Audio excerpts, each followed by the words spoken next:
Nagkatiman ba? Magpa 1.5 kilos. magpaluy-luoy ra ba dahil ng silas ko ah. Hindi ko na. Ang ending dili naman dayo nag-ihaw kay maluoy na. Kadak murag ka ba? Ilan ka days sila?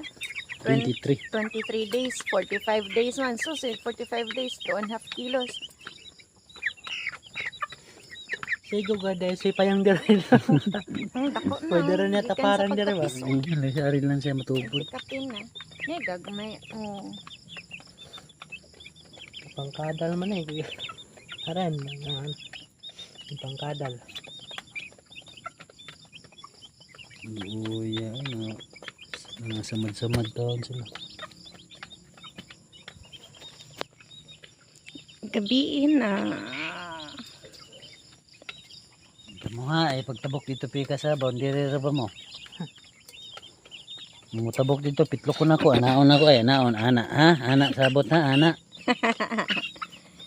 Ayaw ninyo hilabtin ng gagmay dito ha. Nakapatay na rin ba mag-usa na pag-abot? Ang gasa na, tamakan? Tamag-tamakan sa buwang kay nakalusot.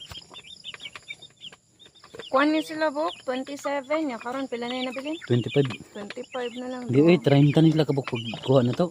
Oh, 30 di ay. Kapat yag 5. Muna na ron. Katong puro tumbong eh. Tapos katong lagsik nga, gitamak-tamakan nila. Nga katong nalumos.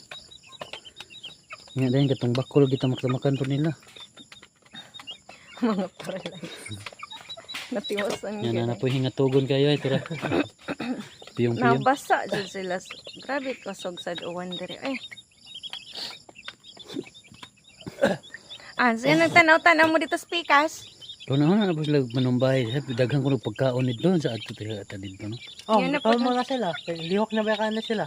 Ay, mulupad na dito oh. Mura na yung boundary. Labang gid na Pag sila. naman ako nagbutang laog dito, gibo pambuslotan nila.